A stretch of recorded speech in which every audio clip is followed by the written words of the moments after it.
안녕하십니까, 워럭입니다. 오늘 들려드린 이야기는 2025년 1월 25일 새벽에 일어난 일입니다. 오늘이 이제 25일에서 26일 바뀌었으니까 오늘 일어난 일이죠. 상당히 좀 정말 오랜만에 머리부터 발끝까지 소름 돋는 건 기본이고 뒷목까지 막 엄청 땡겨서 동 트는 거 보고 이제 집에 갔거든요. 원래 좀 센 귀신을 만나면 해가 뜨는 걸 반드시 보고 집에 들어가는 게 안전해요. 그래야 이게 끊어진다고 하나? 근데 해 뜨는 거 안 보고 들어가 버리면 귀신이 그대로 따라붙는 경우가 있거든요. 물론 이제 이집 전체가 이제 거의 부적으로 막 도배가 되듯이 돼 있기 때문에 따로 문제가 되지는 적은 한 번도 없지만 그래도 항상 오만과 자만에 빠지면 원숭이도 나무에 떨어지는 것처럼 제가 아무리 뭐 주술의 실력이 좋고 퇴마를 잘하고 기가 세다 하더라도 어, 이 세상에 가장 강력한 건 아니지 않습니까? 그래서 항상 조심해야 되는데 24일에서 25일 이 저주 의식은 총 이제 3건이 있었어요. 그래서 이제 3명이서 이제 모여서 이 구정 연휴 즐기기 전에 한번 마무리 짓자 그런 마음을 갖고 그래서 이제 세 명에서 이제 한 팀이 돼가지고 12시 좀 넘어서 만나가지고 이제 그 중에 이제 한 명이 차가 있어가지고 차로 이동해서 이제 그 산을 올랐죠.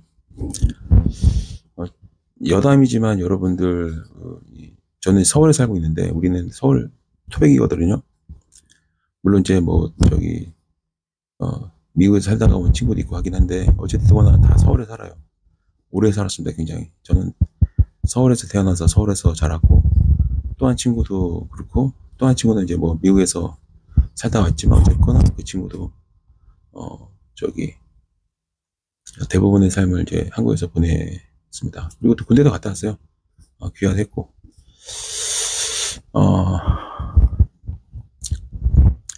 우리가 이제 산을 오를 때는 원칙이 있어요. 뭔가 느낌이 안 좋을 때는 45분을 넘기는 이동은 하지 말자. 45분을 넘기지 않은 그런 3쿼터죠 말하자면 15분짜리 3개 3명이니까 45분 넘기지 말고 4명이서 이동하면은 60분인데 4명이서 이동하진 않아요. 항상 3, 5, 1, 3, 5 호수로만 다니거든요. 네, 5명이 모일 때는 흔히 말하면 프로젝트라고 얘기를 해요. 그때부터는 저주댕이 아니고 프로젝트 들어왔다. 그런 얘기를 하죠. 그리고 그만큼 이제 굉장히 좀 규모가 커요. 큰 배낭 있죠. 등산용 거기에 부적만 가득 차거든요. 돌돌 말아가지고 이제 부적만으로도 엄청나게 많이 가져가기 때문에 큰 프로젝트는 펜타 그리고 이제 어느 정도 이제 손이 많이 가는 거는 이제 트라이 그리고 이제 트리플을 하죠. 뭐 그냥 3명이서 그리고 이제 간단한 거는 이제 혼자 갈 때도 있고 또 이게 우리가 셋이 항상 모이는 게 이렇게 쉬운 일은 아니기 때문에 또 혼자도 많이 갑니다. 혼자 갈 때는 이제 막 깊이 들어갈 수가 없어요. 왜냐면 위험하기 때문에 은근히 이 산 짐승들이 많습니다. 여기 약간 큰 고양이과도 본 적 있고 멧돼지도 본 적 있어요. 저는 이게 멧돼지가 없을 것 같은데도 멧돼지가 있어요. 신기해 죽겠습니다. 진짜 멧돼지가 살고 있다는 것 자체가. 그리고 고양이과인데 굉장히 큰 동물도 있고 들개도 좀 있는 것 같고 밤만 되면은 저런 게 있었나 하는 그런 동물들이 되게 많이 보이거든요. 근데 이제 오늘 같은 경우는 굉장히 진하게 독하게 정말 혼신을 다했던 것 같습니다. 진짜 막 FM들 하는 거죠. 정석대로 진짜. 혼을 불러오고 기운을 모으고 부적으로 결계를 치고 거의 뭐 지느치듯이 나무와 나무 사이에 이제 부적을 다 연결하거든요. 이렇게 하고 막 기타 이제 이 저주를 좀 세게 걸기 위해서 거의 한 1시간 정도 준비한 것 같습니다. 근데 이게 혼자 하면은 막 오래 걸리기 때문에 한 명은 이제 재단을 세우고 나머지 2명이 이제 나머지 일을 다 해주는 거거든요. 그래서 이제 그 저주 의식을 이제 진행을 하는데 진짜 세게 했습니다. 그리고 이제 한 번은 머리카락을 좀 많이 보내주셔가지고 머리카락이랑 부적이랑 같이 태우면서 또 이제 저주를 걸기 위한 사전 작업을 많이 했죠. 계속 머리카락 태우면서 이제 저주를 했고 마무리까지 잘 짓고 나서 이제 걸어 내려오는데 거기가 약간 슬럼가처럼 시골처럼 이제 내려오면은 그 가로등도 없어요. 그 시골에 가로등 없는 동네 있죠. 그 가로등도 없어가지고 걸어 내려오면은 아마 웬만하신 분들은 약간 되게 무섭긴 할 거예요. 근데 거기 그 지역 분들은 또 가끔 새벽에 보거든요. 늘상 다녀서 그런지 그냥 잘 다니시더라고요. 그래서 보통 몇 년째 이렇게 하고 있기 때문에 제가 어느 집에 누가 사는지 다 압니다. 그 정도로 이제 다니다 보면은 사전 답사도 하고 막 그러다 보면은 그 동네 사람을 다 알게 돼요. 그러니까 모르는 얼굴이 없을 정도로 다 알게 돼요. 몇 년 이렇게 다니면 그렇거든요. 오늘은 의식 끝내고 그 골목길을 딱 이제 거쳐야 이 대로변에 나올 수가 있어요. 걸어 나오는데 와 머리부터 발끝까지 소름이 쫙 돋는 일이 생겼습니다. 이렇게 강력하게 소름 돋았던 경우는 참 오랜만인 것 같습니다. 이 검은 형체를 봤을 때도 이렇게 소름은 안 돋거든요. 그냥 안 좋은 경우는 위협감 느끼고 안 좋지 않은 경우에는 딱히 어떤 감정도 안 드는데 이번 경우는 좀 달랐어요. 할머니가 한 분이 딱 앉아 계시는데 거기 할머니가 새벽 4시 반에 앉아있을 이유가 없거든요. 앉아있는데 행색을 딱 보아하니 일단 손이 안 보여. 이 긴팔 셔츠인데 손이 안 보여요. 그리고 검정 고무신에 이 갈색 털이 붙어있는 그 할머니들이 시골에서 자주 신는 그 검정 고무실 있죠. 털 달린 거. 그거 신고 있고 까만 양말에 그다음에 왜 시장에서 뭐 일하신 분들 보면은 파자마 바지라고 해야 되나? 펑퍼짐한 바지. 그렇게 뭐 알라딘 공주가 입는 것처럼 이렇게 막 펑퍼짐한 파자마 바지 있잖아요. 그 끝이 이렇게 이제 고무줄 달린 거. 그거 얇은 거 하나 있고 그다음 긴 셔츠, 검은색 셔츠에다가 그리고 검은색인데 흰색 동그라미 막 이렇게 많이 잘게 붙어 있는 거, 물방울 막 들어가 있는 거 있잖아요.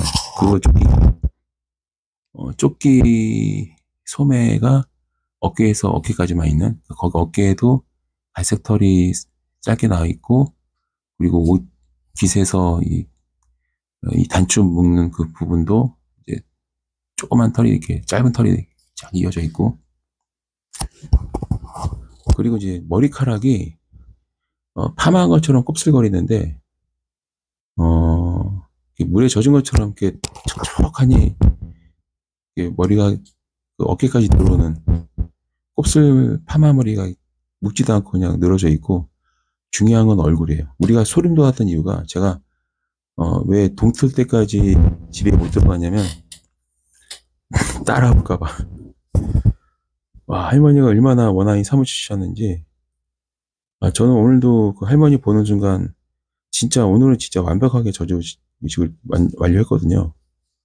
대박에 날 것 같다 생각이 딱 들더라고요, 직감이. 할머니 얼굴이 한 40cm, 50cm 정도 될 정도 길게 늘어져 있어요. 근데 절반이 입이야.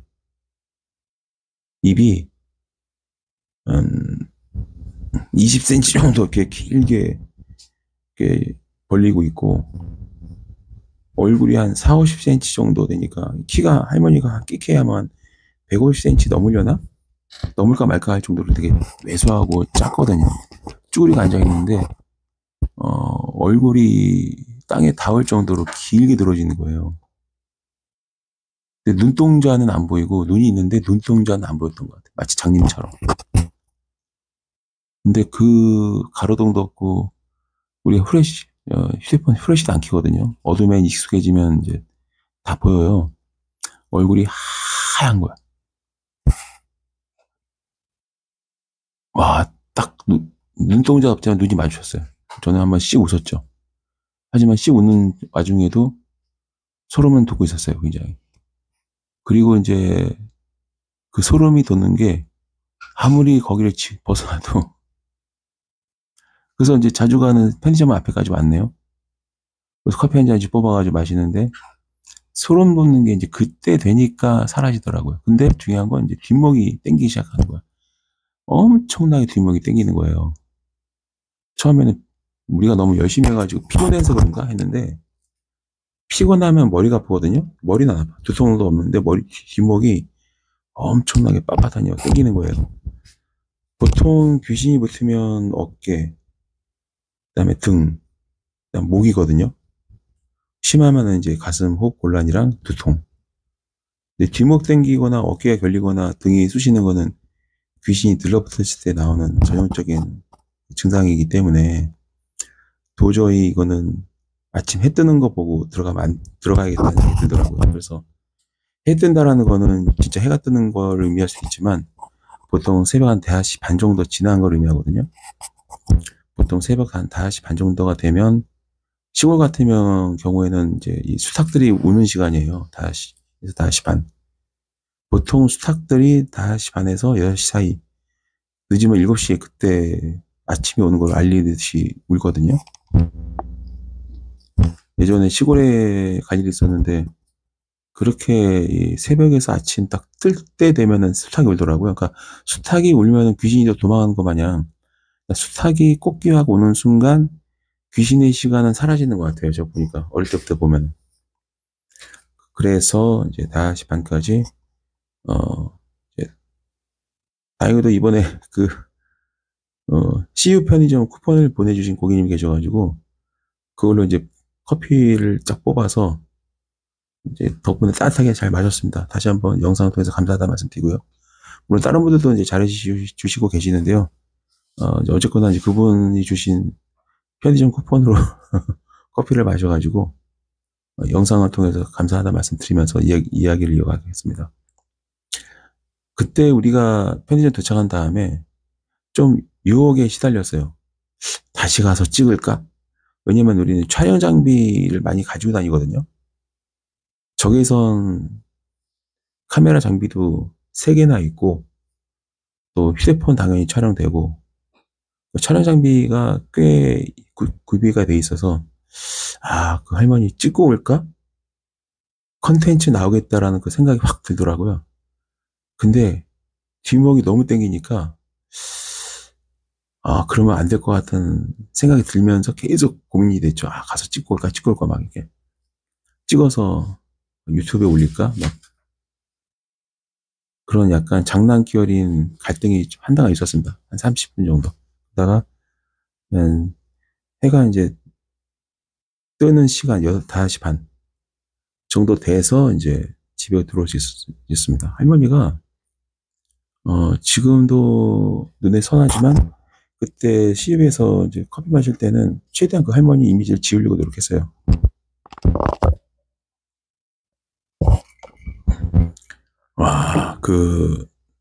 한참 생각했죠. 이거 어떤 귀신일까? 원한 귀는 맞는 것 같은데, 제가 그 할머니 보고 씩 웃었던 이유가 뭐냐면, 이제 이 저주토의 그 저주 대상을 박제를 했단 말이에요. 그래서 이제 그 생각을 했죠. 머릿속에 떠올려가지고, 당신이 원한이 있으면, 원한을 풀 수 있는 대상을 내가 박제해놨으니까, 그 사람한테 가서 원한을 풀어라. 그렇게 이제 메시지를 보낸 거죠. 메시지 보내는 방법은 되게 간단합니다. 머릿속에 그 상황을 생각을 하고, 생생하게 이미지화한 다음에, 귀신하고 눈을 맞춰서, 전달하면 되는 거거든요. 마치 텔레파시 하듯이, 텔레파시라는 게 간단합니다. 귀신한테 어떤 메시지 보낼 때는, 귀신한테 귀신을 대면한 상태에서 그거를 머릿속에 강하게 생생하게 떠올려줘서 앞에 있는 귀신이 안 보이고 그 상황이 눈에 있는 것처럼 딱 떠올려주면 귀신도 그걸 보거든요. 시각화가 되게 중요해요. 그래서 시각화를 하는 거예요. 내가 그 저주 대상을 박제한 그 장소를 떠올리는 거, 눈에 확 떠올리면 귀신도 그걸 같이 본단 말이에요. 그러면 그 귀신이 원한이 있을 경우에는 원한을 풀 수 있는 대상이 어디인지를 알게 되는 거죠. 그렇게 떠올려주면 돼요. 그러면은 이 귀신이 이거를 또 봅니다. 그래서 귀신한테 그 위치를 알려줬어요. 와, 근데 되게 원한이 사무친 할머니인가 봐요. 제가 봤을 때는 딱 드는 생각이 제가 봤을 때는 무슨 사연이 있어가지고 이 제사밥을 장례를 잘 치르고 또 제사밥도 얻어 먹어야 되는데 그러지 않은 거 아닌가. 그러니까 이제 여러분들이 그 부모님이나 할머니, 할아버지 돌아가셨을 때 저는 화장을 되게 추천한 이유가 화장을 하면은 제사를 지낼 필요가 없어요. 근데 이제 이 무덤에 묻어버리면 그게 한 100년이 가니까 제사를 지내야 되는 상황이 올 수 있거든요. 왜냐면 혼이 한 100년 정도는 그 땅에 머무니까 미령을 해줘야 될 거 아니에요. 그래서 저는 무조건 화장이거든요. 저희 부모님도 다 했습니다. 화장을. 그래서 이게 입이 그렇게 큰 귀신은 전형적인 걸신이거든요. 걸신 들리듯이 먹는다는 얘기가 있잖아요. 걸신. 딱 봤을 때는 몰랐는데 편의점 와서 커피 한잔 할 때 그때 걸신이구나 알겠더라고요.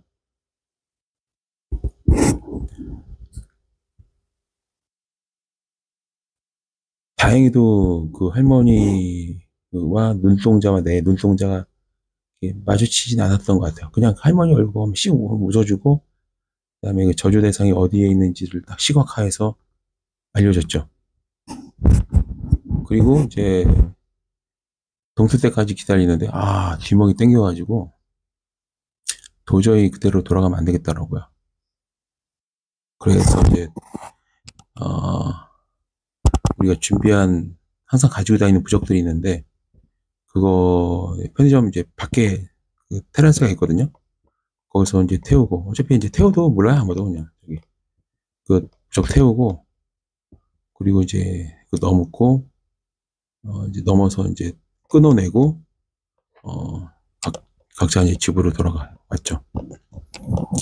그리고 나서 그 CM님이 그 질문 댓글 쓴 거 그걸 한 3일 동안 만든 거예요. 솔직히 3, 4일 정도. 왜냐면 한 번에 다 녹음할 수가 없어가지고 질문이 많아서 이제 녹음하고 나면 막 떡실시 나듯이 쓰러져서 이제 잠들고 그렇게 해서 한 3, 4일 정도 걸려서 이제 만들어서 올린 겁니다. 와, 지금 이 녹음을 하면서도 그때 상황이 기억이 나는데요. 어떤 해프닝은 없었어요. 귀신이 뭐 따라와서 괴롭힌다던가 막 그런 건 없었고 이상한 이렇게 쇠 소리처럼 이렇게 쇠가 불에 탈 때 나는 그 비명 소리가 있거든요. 약간 그 소리를 들었던 것 같아요. 쇠가 불탈 때 나는 그 귀가 찢어진 듯한 그런 스크림이 있어요. 막 쫙 그 비명 같은 그 소리. 그 소리가 한 1초 정도 싹 났었던 것 같고, 그렇습니다. 그래서 딱히 이제 뭐 그 다음에 어떤 후속적인 스토리가 있는 건 아니고요. 여러분들도 그래서 혹시라도 산에 가실 때는 혼자 절대 가지 마시고요. 영적으로 상당히 막 특화된 사람도 혼자 가는 거는 좋은 아이디어가 아니에요. 판단이 흐려질 수 있기 때문에 혼자 가면 안 되고, 가능하면 밤에 산에 안 가는 게 좋습니다. 근데 혹시라도 혼자 가게 되면 절대로 높이 올라가지 말고, 그리고 이상한 걸 보면은 그냥 바로 그냥 이렇게 내려오세요. 거기 머물러서 안 되고, 안 좋은 일이 있을 수가 있습니다. 아무래도 그래 산성, 뭐 토성 이런 데 있죠. 산성이라고, 그러니까 무슨 산성이라던가 무슨 토성이라던가 요런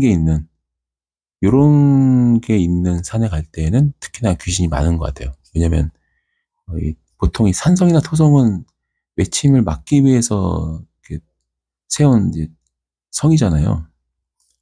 성벽이잖아요. 그래서 그런지 이 성벽이 있는 곳은 항상 귀신들이 좀 많은 것 같아요.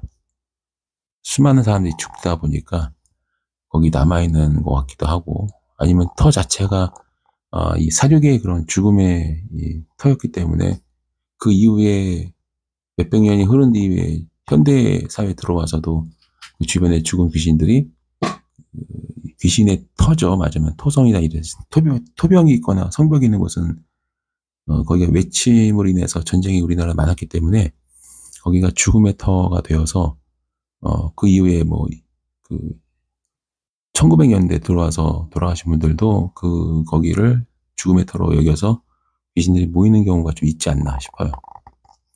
어쨌거나 오늘은 그 저주행을 하면서 있었던 귀신 목격담이고요. 상당히 거의 매번 보지만 오늘은 정말 좀 약간 위험하다? 세다? 그런 느낌이 받았어요. 돌아가신 지 별로 안 된 거 아닌가 싶기도 하고 굉장히 리얼했습니다, 진짜. 손이 왜 없으신지 모르겠어요. 손이 검게 변해서 안 보이던 건지 없는 건지는 좀 확실하진 않습니다. 그냥 긴 소매 다음에 손은 안 보였다. 손이 없더라고요. 검은 손인지 아니면 손이 없던지 하여튼 보이진 않았습니다.